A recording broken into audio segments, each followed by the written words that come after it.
आके मेरे से कह रहा है ब्रो तू एक काम कर, तू ना इंसेप्शन देख, इंसेप्शन तेरे समझ ही नहीं आएगी। मैं तुम्हारा पर्पस क्या है? मूवी दिखाना, मुझे चूतिया साबित करना है।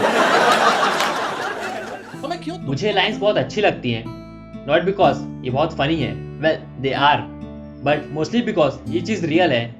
कॉमन लोगों के माइंड में ये इमेज है कि films like Inception, Interstellar great है, not because of their story, characters या ओवरऑल मैसेज जो प्रोवाइड करती हैं, बट बिकॉज ये फिल्म्स कॉम्प्लेक्स हैं, इन्हें अंडरस्टैंड करना एक कॉमन व्यूअर के लिए थोड़ा डिफिकल्ट हो जाता है, और अगर किसी ने इन्हें अंडरस्टैंड कर लिया तो वो बाकी लोगों से सुपीरियर है।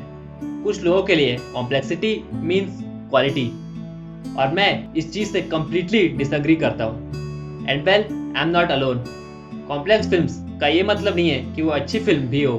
दैट समथिंग क्रिस्टोफर नोलन की कई फिल्म्स में देखा जा सकता है। वो मैनी टाइम्स कॉम्प्लेक्स होती हैं to a point where viewer को फिल्म अंडरस्टैंड करने में डिफिकल्टी आ जाती है। His latest film is a great example of it. Tenet कई जगहों पे बहुत ही कॉम्प्लेक्स सब्जेक्ट मैटर से डील करती है, from time inversion to entropy, where viewers are present with so many scientific theories चीजों को अंडरस्टैंड करने के लिए। It's bringing us to the grandfather paradox. For what? If you went back in time and killed your own grandfather, how could you have been born to commit the act? But that's again a problem. You see, science script नहीं है, वो बस किसी story की detail है, न कि real subject matter. ये डिटेल्स वर्क करती हैं जब उन्हें इजी डाइजेस्टेबल फॉर्म में व्यूअर को प्रेजेंट किया जाए, बट सैडली टेनेट में इन डिटेल्स में बहुत मेजर फोकस रहा, जो एक ऑलरेडी कॉम्प्लेक्स फिल्म को और कंफ्यूजिंग बना गई। फिल्म कभी भी वर्ल्ड एंड के खतरे को फील नहीं करा सकी, और इन दी एंड बस एक के बाद एक सीरीज ऑफ गिमिक्स बन के रह गई। And it's not that complexity Nolan का वीक सब्जेक्ट है।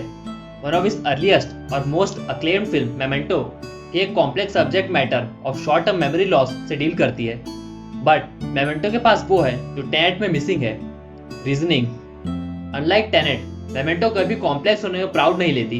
हम पूरी फिल्म लेनर्ड की आंखों से देखते हैं, पास्ट और प्रेजेंट में शिफ्ट होते हुए, जिसे नोलन ने as easy as possible way में शो किया है, without compromising the integrity of the story. But as Nolan की फिल्म्स का बजट बढ़ते गया, उनकी कॉम्प्लेक्सिटी में भी इंक्रीज आया, and that's where I think the problem started. You see, before high budget films like Inception या इंटरस्टेलर, नोलन के पास अपनी फिल्म का पूरा कंट्रोल था। Films like Memento and Prestige में कॉम्प्लेक्सिटी उनकी स्क्रिप्ट का इंटेग्रल पार्ट थी, नॉट सम माइनर डिटेल्स। इस कॉम्प्लेक्सिटी को नोलन ने बड़े अच्छे तरीके से डील किया, चीजों को ग्राउंडेड रखते हुए, but as his budget grew, Nolan की फिल्म्स ड्रीम्स और इंटर डायमेंशन रियलिटी जैसे कंसेप्ट से डील करने लगी, जहां व्यूअर को उस वर्ल्ड का सेंस देना एक बड़ा टास्क हो जाता है। And well, he knows that to.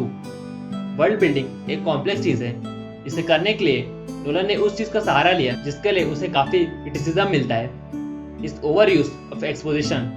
And I know इनमें से कई सीन्स स्टूडियो ने फोर्स किए होंगे, as I don't think Nolan की फिल्म में एक एस्ट्रोनॉट दूसरे को वन मोर की कंसेप्ट समझाएगा, स्पेशली जब पहला एक ऑलरेडी एक्सपीरियंस सीनियर है with real field experience. So a wormhole bends space like this, so you can take a shortcut through a higher dimension.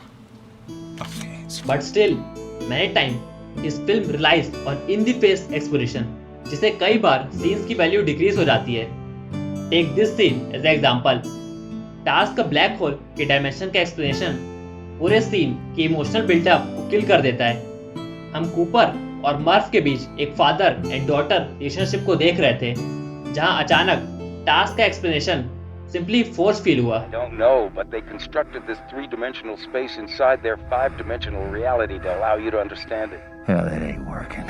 That's why I personally think Inception ने exploration को relatively better handle किया है।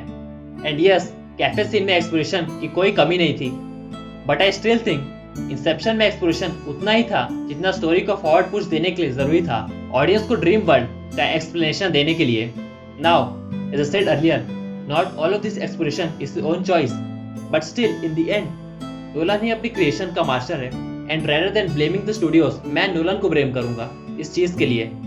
It's his job कि वो चीजों का solution खोजे, but still Nolan के ऊपर इतने देर से रेंट करने के बाद भी I still love him. I think present time में कुछ ही डायरेक्टर्स हैं जो आर्ट और एंटरटेनमेंट को इतना अच्छा ब्लेंड कर सकते हैं। his films are made to be viewed at a big screen, and as usual, nothing is perfect. Nolan की फिल्म्स में भी कुछ खामियां हैं, from being too complex for unnecessary reason to too much use of exploration, but still, इन सब चीज़ों के बाद भी इस चीज़ से इग्नोर नहीं किया जा सकता कि नोलन ने मॉडर्न सिनेमा की कई ब्यूटीफुल फिल्म्स बनाई हैं। इस जमाने में जहाँ थिएटर स्क्रीन सुपीरियर फिल्म्स की अब्यूज से भरी हुई है, नोलन की फिल्म्स ने लोगों को थिएटर में कुछ क्वालिटी प्रोवाइड की है।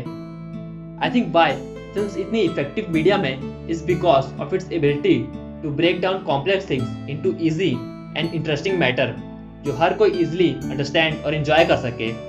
And recently I think Nolan इस ट्रैक से थोड़ा भटक गया, but I wish from Oppenheimer ये सब चीज़ें नोलन के पास्ट का बस एक हिस्सा बन जाए।